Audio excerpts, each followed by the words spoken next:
Mga lolo, mga lola, mga kapatid nating SSS at GSIS pensioners, huminto muna kayo sandali sa ginagawa ninyo kasi itong video na ito, baka ito na ang pinakamahalagang paalala na maririnig ninyo ngayong buwan. May tunay na 10,000 pisong cash gift na ipinapamahagi ngayon sa ilang bahagi ng bansa, pero hindi ito para sa lahat at marami ang nalilito kung sino talaga ang kwalipikado. Kaya kung gusto ninyong malaman kung kasama kayo dito o kung baka may karapatan ang inyong lolo, lola o kapitbahay na hindi pa nila alam, panoorin ninyo ito hanggang dulo.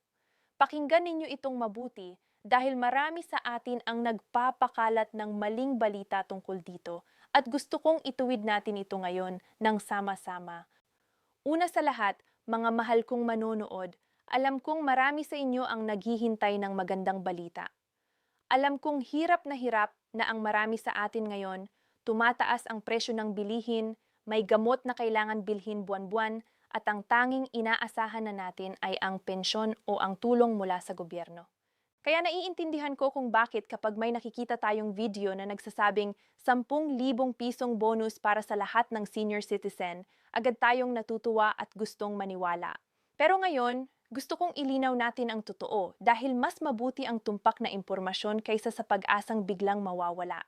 Ito po ay ibinibigay sa ilalim ng batas na tinatawag na Republic Act 11,982 o mas kilala bilang Expanded Centenarians Act. Ang batas na ito ay pinalawak ang dating benepisyo na dati ay para lamang sa mga umaabot ng 100 taong gulang. Ngayon, mas maraming senior citizen ang maaaring makinabang. Sino ba ang kwalipikado? Makinig kayong mabuti dito, mga lolo't lola, dahil dito nagkakamali ang marami. Ang cash gift na 10,000 piso ay ibinibigay sa mga senior citizen na umaabot sa edad na 80, 85, 70 o 75 taong gulang. Ibig sabihin, tuwing may kaarawan kayo at umabot kayo sa alinman sa mga edad na ito, may karapatan kayong tumanggap ng 10,000 piso mula sa gobyerno bilang pagkilala sa inyong pangmatagalang buhay at paglilingkod sa pamilya at bayan. At kapag umabot naman kayo ng 100 taong gulang, mas malaki pa ang matatanggap ninyo, umaabot ito ng 100,000 piso ayon sa parehong batas. Ngayon, mahalagang linawin ko rin, hindi ito isang beses na bonus na ipinapadala sa lahat ng senior citizen sa isang partikular na araw. Tulad ng maraming video sa YouTube na nagsasabing may Hulyo 31 release para sa lahat. Hindi po totoo iyon. Ang totoo, ang bawat lokal na pamahalaan, ibig sabihin ang inyong punong barangay, ang inyong OSCA o Office for Senior Citizens Affairs sa bayan o lungsod ninyo, ang siyang nagsasagawa ng payout at iba-iba ang petsa nito depende sa inyong lugar. Halimbawa, sa Lapu-Lapu City, may naganap na payout noong Hulyo 10, 2026 kung saan mahigit 270 senior citizen na umabot sa edad 80 hanggang 75 ang tumanggap ng tig 10,000 piso. Sa Angat, Bulacan naman, may 30 senior citizen din na nakatanggap ng kanilang milestone age payout. Ibig sabihin, totoo ang benepisyo, pero hindi ito iisang pambansang petsa. Depende ito sa schedule ng inyong LGU. Kung kayo o may kilala kayong senior citizen na umabot na sa edad 80, 85, 70 o 75, ang dapat gawin ay pumunta sa OSCA o Office for Senior Citizens Affairs sa inyong munisipyo o lungsod. Dalhin ninyo ang inyong senior citizen ID, birth certificate, o anumang valid na dokumento na nagpapatunay ng inyong edad at tanungin kung kailan ang susunod na payout schedule para sa milestone age cash gift. Huwag kayong mahihiya magtanong. Ito ay karapatan ninyo, hindi kailangang ikahiya. May isa pang mahalagang update na dapat malaman ninyo. Bukod sa milestone cash gift na ito, mayroon ding buwanang social pension ang mga indigent na senior citizen. Ibig sabihin, iyong mga walang regular na kita o pensyon mula SSS o GSIS. Sa ilalim ng RA 11,916, ang buwanang social pension ay umabot na ngayon sa 1,000 piso bawat buwan para sa mga kwalipikadong indigent senior. Ito ay hiwalay sa 10,000 piso, milestone cash gift, magkaiba ang dalawang benepisyong ito kaya huwag ninyong ipagpalit. Para sa mga SSS pensioners, ang inyong buwanang pensyon ay batay sa ilang salik. Ang inyong average monthly salary credit, ang bilang ng taon ninyong nagbayad ng kontribusyon, at ang formula na ginagamit ng SSS. Halimbawa, kung ang inyong average monthly salary credit ay 15,000 piso at nagbayad kayo ng higit 20 taon, maaaring umabot ang inyong buwanang pensyon sa saklaw na 6,000 piso hanggang 8,000 piso kada buwan, depende sa detalye ng inyong kontribusyon. Para naman sa GSIS pensioners, kadalasan mas mataas ang computation dahil batay ito sa average monthly compensation sa huling ilang taon ng serbisyo, kasama ang basic monthly pension formula na ginagamit ng ahensya. Ngayon, mayroon akong isa pang mahalagang paalala, ito ang hindi alam ng marami. Kung kayo ay may pension loan mula SSS o GSES, halimbawa, kumuha kayo ng emergency loan o pension loan noon, otomatikong ikinakaltas ito sa inyong buwanang pensyon hanggang mabayaran ito ng buo. Halimbawa, kung ang inyong buong pensyon ay 7,000 piso kada buwan at may buwanang kaltas na 1,500 piso para sa loan, ang aktwal na matatanggap ninyo ay 5,500 piso na lamang. Kaya kung minsan nagtataka kayo bakit kulang ang inyong natanggap, tingnan ninyo kung may nakaltas na loan payment. Ito ay normal at legal na proseso, hindi ito pandaraya, kundi bahagi ng kasunduan noong kumuha kayo ng loan. May isa pa akong gustong ipaliwanag ng mabuti, ang tinatawag na clawback o offset. Ito ay nangyayari kapag may sobrang binayad ang SSS o GSIS sa inyong pensyon dahil sa error sa computation o kung may overpayment na natukoy matapos ang ilang buwan. Kapag nangyari ito, may karapatan ng ahensya na bawiin ang labis na binayaran pero hindi ito ginagawa ng bigla o buong-buo agad. Kadalasan, ginagawa ito ng unti-unti sa pamamagitan ng maliit na kaltas sa susunod na mga buwan ng pensyon para hindi kayo lubos na maapektuhan. Kung sakaling makatanggap kayo ng abiso tungkol dito, huwag kayong mag-alala ng labis, hilingin lamang ninyo ang detalyadong paliwanag mula sa opisina ng SSS o GSIS malapit sa inyo para malinaw ninyong maintindihan kung bakit at magkano ang ikakaltas.